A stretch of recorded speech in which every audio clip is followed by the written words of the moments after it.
We will start with Lefteris. He's from a company called Code BGP.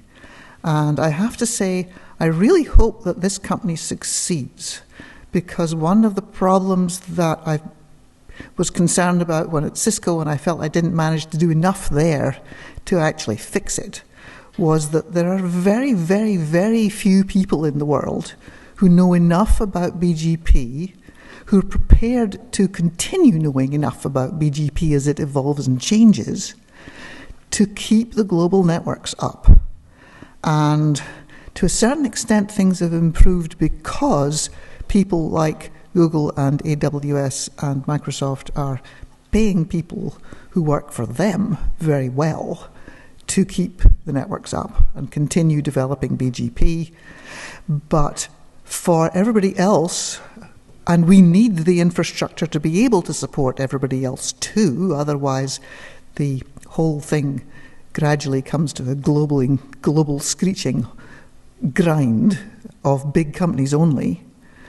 We need a way for people to be able to learn to use and understand and support BGP, and Code BGP seems like it's a good approach to that problem. So, Lefteris, when you're ready, thank you. Thank you very much for the introduction and the warm welcome. My name is Lefteris Manassakis. I am co-founder and chief operating officer at Code BGP. Today we will talk about BGP security.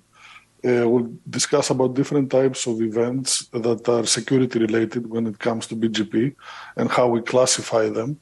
I will present how the Code BGP platform detects such events. And hopefully in the end, I will do a live demo and show how the platform works with a real announcement on the real internet, and show you like live how the platform works. A few things about myself. As I said, I'm a co-founder and chief operating officer at Code BGP.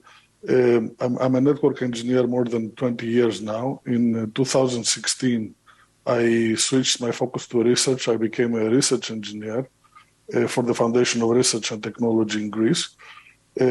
Since then, we published a lot of papers together with my research collaborators, Fondas and Vasilis, and other members of the research group. We published papers in top venues. One of these papers is called ARTEMIS, from the initials Automatic and Real-Time Detection and Mitigation System. It's a defense approach against BGP prefix hijacking attacks. This paper also was funded by RIPE, the Savior, in 2018, and became an open source software, which is also called ARTEMIS. And I will briefly present in this presentation as well. This open source software started to being used by large companies, even Tier 1 ISPs, very big operators. And this led us dropping research a couple of years ago, founding Code BGP. And as the name indicates, we focus on BGP security and observability. This image here, as the Chinese say, one image equals 1,000 words.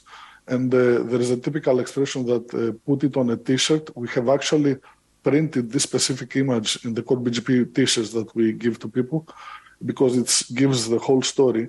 BGP events critically affect reliability, security, and performance. And as we will see later in the presentation, only the tip of the iceberg gets known. And the more you look, the more you find. When it comes to BGP classification of BGP prefix hijacks, first of all, we can start with classification based on announced AS path. So the origin AS type of hijack, or type 0, as we mentioned it in the ARTEMIS paper, is when the hijacker announces as its own a prefix that it's not authorized to originate. This is the most commonly observed hijack type, and it's usually due to misconfigurations, although not always.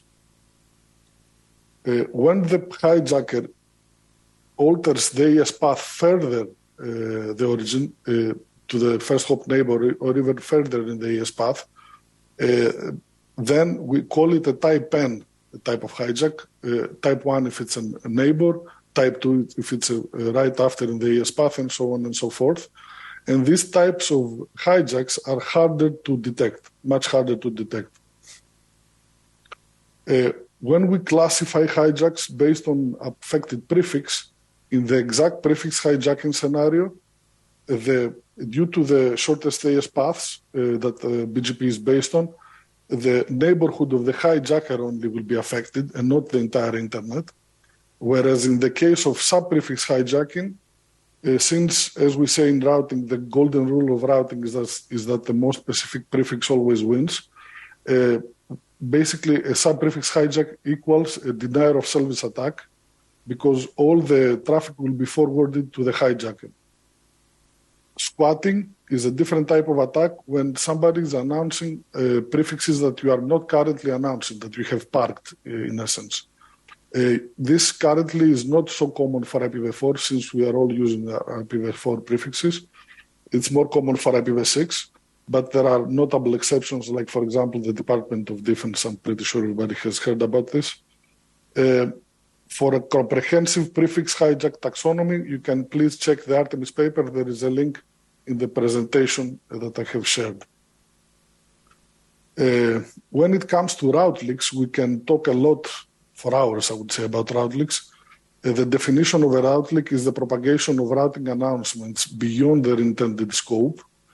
But what does this mean? The simplest way I have found to describe this is, let's say that I'm an AES and I receive one prefix from one of my neighbors and I propagate this prefix to another one of my neighbors and neither one of those two are paying me, then I'm doing a route leak. That's one way to describe a route leak.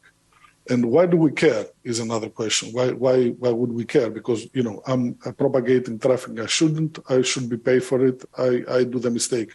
We care for various reasons. One reason is if I'm doing this as a result of a malicious attack, I might do it on purpose in order to infiltrate the traffic and, for example, steal bitcoins. That would be one scenario which is quite common. Even if I'm not doing it on purpose, though, it's a result of a misconfiguration, the internet cares because my pipes might not be big enough to support the capacity of my neighbors.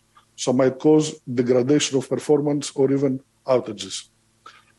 For the different types of route leaks, you can check the RFC 7908, since there are quite many that exist.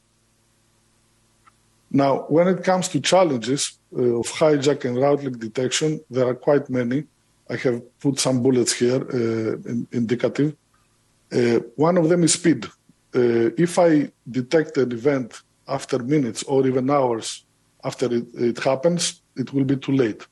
Ideally, I would like to know for events that happens within seconds from origination. Another challenge is accuracy. We've known from years now that platforms and software usually create a lot of false positives and a lot of false negatives. Another challenge is evasion. The hijackers can use different techniques in order to evade detection. And also another challenge is privacy and flexibility. What do I mean by that?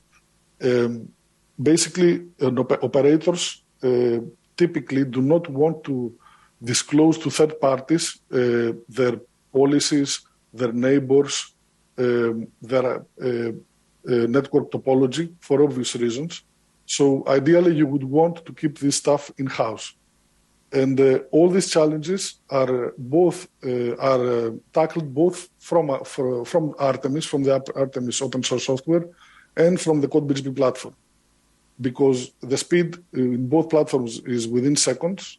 The accuracy is interesting to explain because what we say is we leverage the contextual knowledge of the network operator. In other words, we do not try to infer stuff. We prompt the network operator to configure their prefixes, their neighbors, their AESs, and we monitor what we are told to monitor, not the entire internet. And this helps with evasion as well, as we will see. And also the privacy aspect is also covered based on the fact that everything is operated, is self-operated. It's not shared. So this slide talks about ARTEMIS, which is an on-premise open source tool we developed. This is the URL you can use in order to download and give it a spin.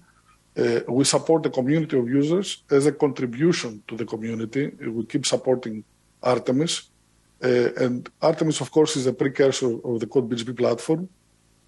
Although the Code BGP platform is a software that is built from scratch, and in order to expand the scope beyond hijacks, we do way more stuff in the Code BGP platform, is offered as a software as a service subscription. And as I said before, both are self-operated, and we leverage the contextual knowledge of the network operator. This graph here, this schema, gives a high-level view of how the Code BGP platform works. On the bottom, we have the various data services that contribute data to the platform. We will discuss in detail a bit about each one of them. On top of the data services, we provide the state of prefixes and routes, what we call the looking glass. But it's not the typical looking glass that you know. It contains information from all 1,600 routers. And on top of that, we provide various features that are related to alerting, that we will focus more on in this presentation, automation and dashboards. One of the data services is the Code BGP Monitor, which is a monitoring service that we developed.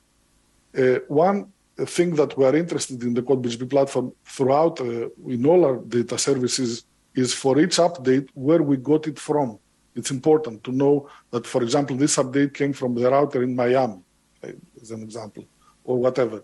So in order to achieve that with the Code BGP Monitor, we use route reflection, and so that the next hop is not altered. And we also, in order to not allow BGP to do its job and basically only provide the best paths to the Code BGP Monitor, which resides in Google Cloud, we use the BGP add path capability. Currently, we have almost 200 full feed peerings, 20 upstreams, and we reside in 37 countries in 62 cities. This is the map of where we have presence currently. And we are constantly expanding the Code BGP Monitor. Another data service is the RIS Live. Most of you, I believe, know what RIS Live is.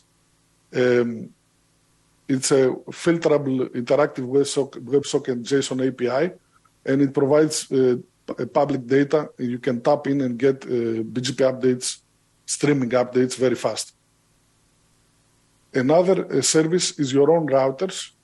So basically, you can connect your own routers via multi-hop BGP sessions. And first of all, we can capture this way your misconfigurations and also see your outbound routes. And another service is RPKI, where we track the state of ROA certificates and validate BGP updates and detect invalids. These are the types of alerts that we currently support.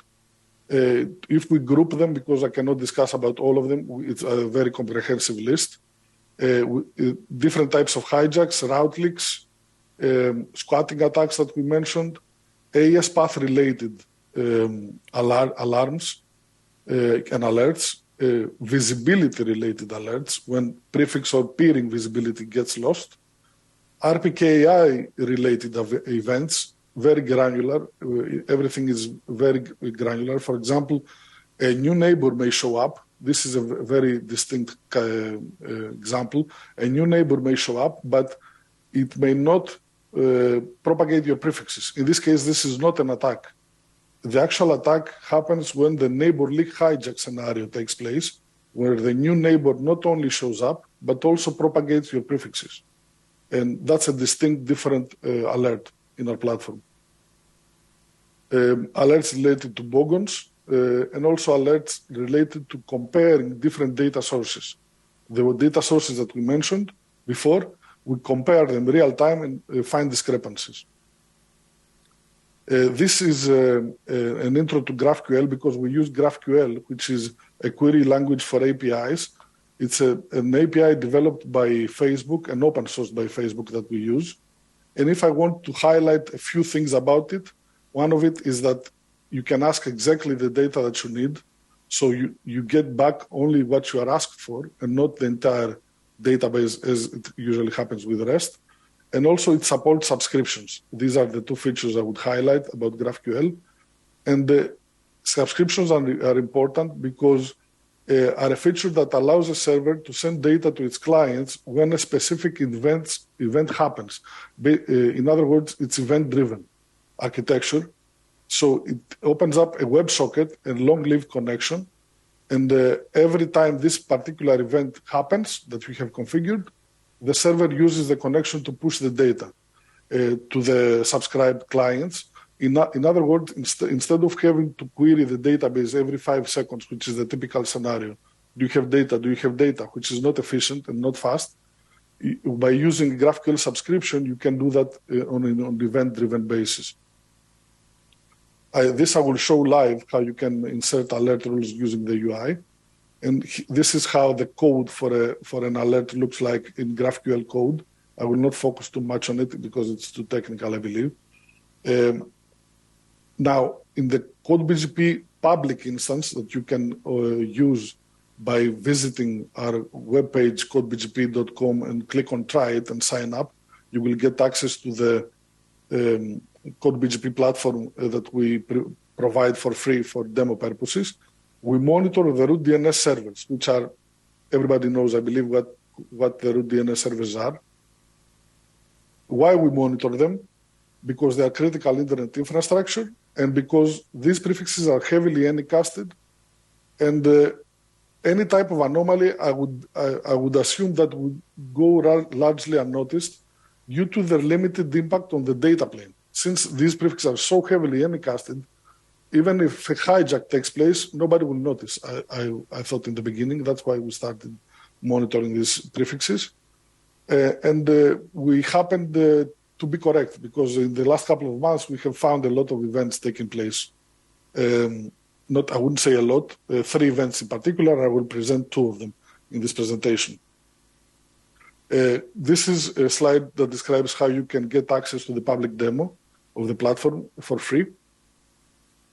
And these are the events that we detected. I would say that I should not focus to this part of the presentation because you can read the slides yourself. I would say the moral story of these slides is that in the cases where RPKI was present, the blast radius of these events was much smaller compared to when the prefixes that were hijacked were not protected by ROA. Okay, now I will switch gears and I will show how the platform works. As I said, you can visit the Code BGP platform yourself and click on Try It via the codebgp.com website. Click on Try It and sign up for free, and you will see what I will show you now. I log in to the platform. Every customer has its own dedicated instance that they're using. So in the organization ID that you type public demo for the case of the public demo. This is an overview page of the platform where you see aggregate numbers for the routing resources that this specific instance is monitoring. As I said, this instance is monitoring the root DNS prefixes. By routing resources, we mean autonomous systems and prefixes, obviously, and other related data such as peerings, routes, and ROAS. And on the right side, we have the 4 data services that I mentioned before that contribute data to the system. RIS Live, RPKI. In this instance, I have not connected one of my routers. And also, the Code BGP Monitor contributes with 93 dual stack routers. That's why, hence the 186 sessions. How do you configure the platform to monitor stuff? You go to Setup, and the first thing you do is you add an AS. Here I have added the ASs of the root DNS prefixes. For example, this one belongs to USA ISC, and this one belongs to Cogent, and so on and so forth. I have also added my own AESs here.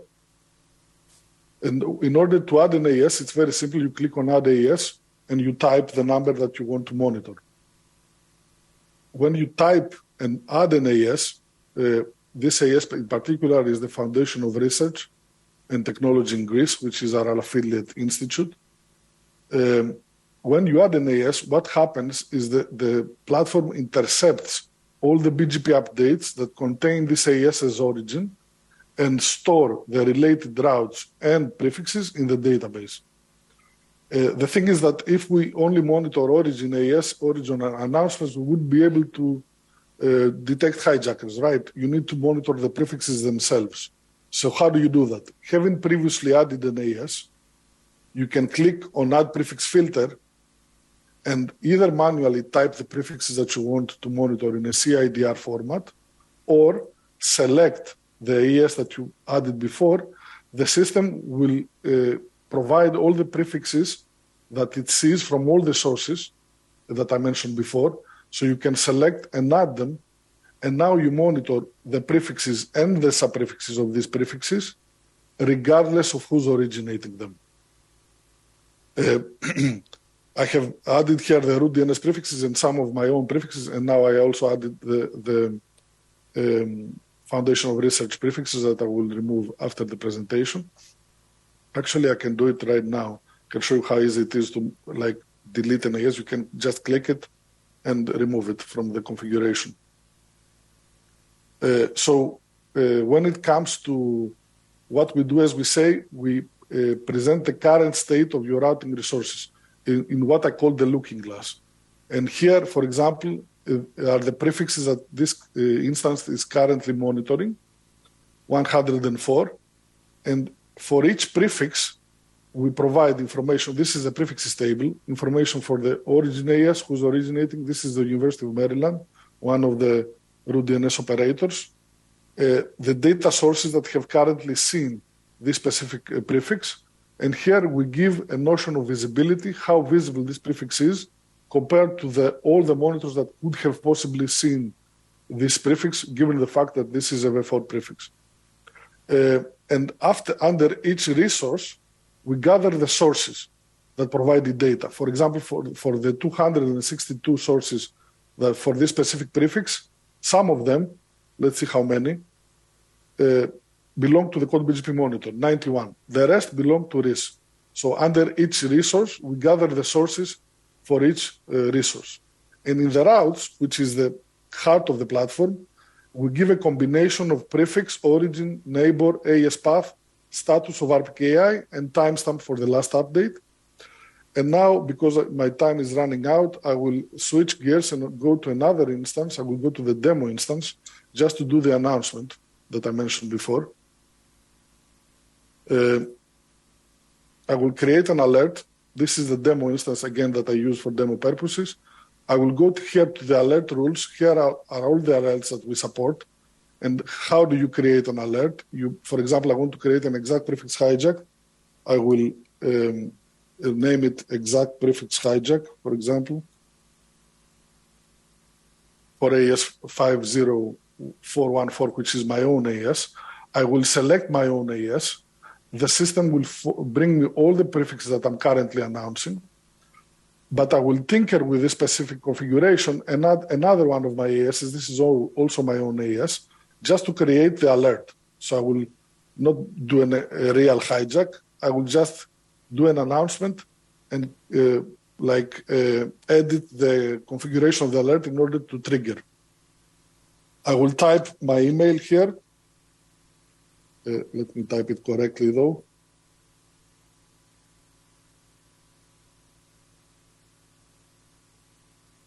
We support various types of notification channels, everything that Alert Manager supports, Prometheus Alert Manager supports.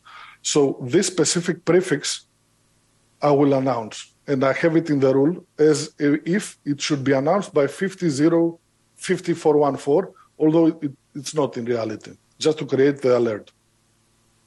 So by click on Add Alert, I have the alert here, and I can see the parameters of it. Now we'll go to the looking glass and see if this specific prefix is visible. As you can see, nobody's announcing it currently. Okay, now I will split my screen and go to a router. This router here resides in Paris, and my platform resides in the east coast of the US. It's a Code BGP, it's in Google Cloud. It resides in Google Cloud. I will show you what configuration change I have made in this bird router. Here I have injected the static route in the announcement. So when I commit this configuration, as you can see, I have uncommented this route from the static announcements. When which is the exact prefix that I'm filtering here, when I commit this announcement, I will create the hijack that I want to demo. And how do you commit in bird? You type bird cconf, and I want take a look, because the difference between the router residing in Paris and the platform is one ocean, the Atlantic Ocean, how fast the platform can detect this event. I did this configuration, and already the platform has started seeing routes related to this event. Basically, it takes 1 to 2 seconds to detect. And if we go to prefixes, we will also see that the number of sources that see this announcement jumps quite fast. And in 1 minute or two, a lot of hundreds of sources have seen this specific announcement. Also, if we go to alerts, which we expose, oh, I have to change my password for this. So I need to find the username and the password for the alerts to show you this. I can do it in a second. I can do it also during the Q&A, perhaps, because I'm over time. Thank you very much for your attention, and I would love to hear your questions. So we have time for about one question, maybe. Anybody have a question that they would like to ask Lefteris? Dave, anything from the hall? Okay, looks like no questions at the moment. I wouldn't be surprised if there was follow-up later. So thank you very much. This is how the alert looks like in an email, just to add this information. And next time I will make sure I have my passwords correct. Thank you very much.